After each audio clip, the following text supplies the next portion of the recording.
প্রিয় দর্শক, এটা হচ্ছে মোথাবাড়ির অন্তর্গত অচিনতলা স্ট্যান্ডে বা স্ট্যান্ড থেকে নেমে ছরকাবস্তি বলে গ্রাম যাওয়ার রাস্তা। এখানে একটা পুরনো ব্রিজ ছিল, সেটাকে ভেঙে দেওয়া হয়। ভেঙে দেওয়ার পরও কিন্তু অনেক দিন এখানে কাজ পড়ে থেকে যায়, শুরু হয় না।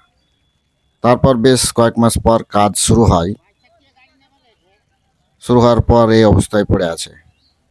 দেখতে পাচ্ছেন কত কষ্ট করে মানুষ এপার থেকে ওই পার হচ্ছে, বিশেষ করে টোটো যানবাহন। দেখতে পাচ্ছেন একজন উঠাতে না পেরে প্রায় 7-8 জন ধাক্কা দিয়ে টোটোকে উঠাতে হলো, কারণ অনেক উঁচু। আর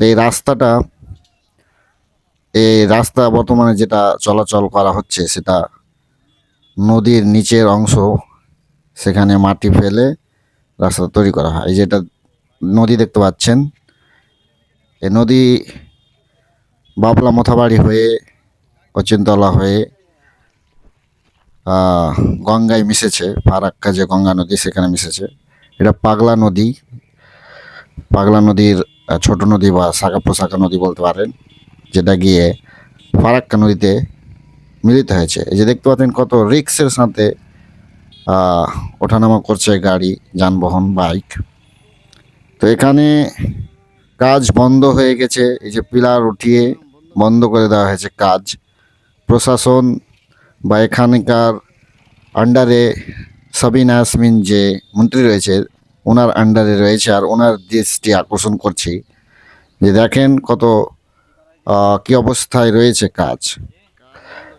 এখন বর্তমানে সেখানকার লোক চাইছে যে আগের ব্রিজ ভাঙলই বা কেন, এইভাবে কাজ যদি পড়ে থাকে তাহলে প্রচুর অসুবিধা হচ্ছে। বিশেষ করে রুগী যখন রাত্রের সময় হসপিটাল আর্জেন্ট যাওয়ার, এমার্জেন্সি ওয়ার্ডে যাওয়ার প্রয়োজন পড়ছে, তখন টোটো কিন্তু পাচ্ছে না, কারণ এই পারে টোটো এপারে লেগে থাকছে। রাত্রে যারা আছে তারা ঘুমিয়ে যাচ্ছে, এপারে টোটোওয়ালা রাত্রে ঘুমিয়ে যাচ্ছে।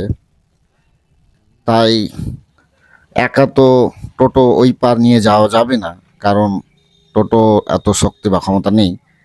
আর ওই পারে টোটো পাওয়া যায় না। বিশেষ করে এমার্জেন্সি হসপিটাল যাওয়ার জন্য প্রচুর অসুবিধা হচ্ছে। তাই অচিনতলার বাসী হয়ে থাকলেন ভিডিওটাকে অবশ্যই শেয়ার করবেন, যাতে মন্ত্রীদের কাছে পৌঁছে যায় এই ভিডিওটা, আর কাজ এখানে অতি সত্বর আরম্ভ হয়। এখানকার লোকের দাবি এটাই যে আগের ব্রিজ থাকলেই হয়তো ভালো হতো, কারণ ভাঙার পর আর কাজ হচ্ছে না, পড়ে আছে। কে কী করছে কেউ জানে না। আর সাধারণ মানুষ, খেটে খাওয়া মানুষ, নিজের রুজি রোজগার অর্জন করার জন্য ব্যস্ত থাকে। তারা জানে না কোথায় কথা বলতে হবে, কোথায় কি করতে হবে। তাই দৃষ্টিহীনভাবে এই কাজ এখন পড়ে রয়েছে। তো যারা এই এলাকার আন্ডারে রয়েছেন তারা যেন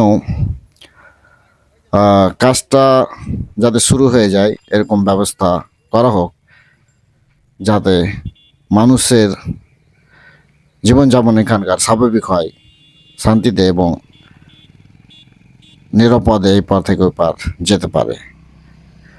ভিডিওটিকে অবশ্যই বেশি বেশি করে শেয়ার করবেন।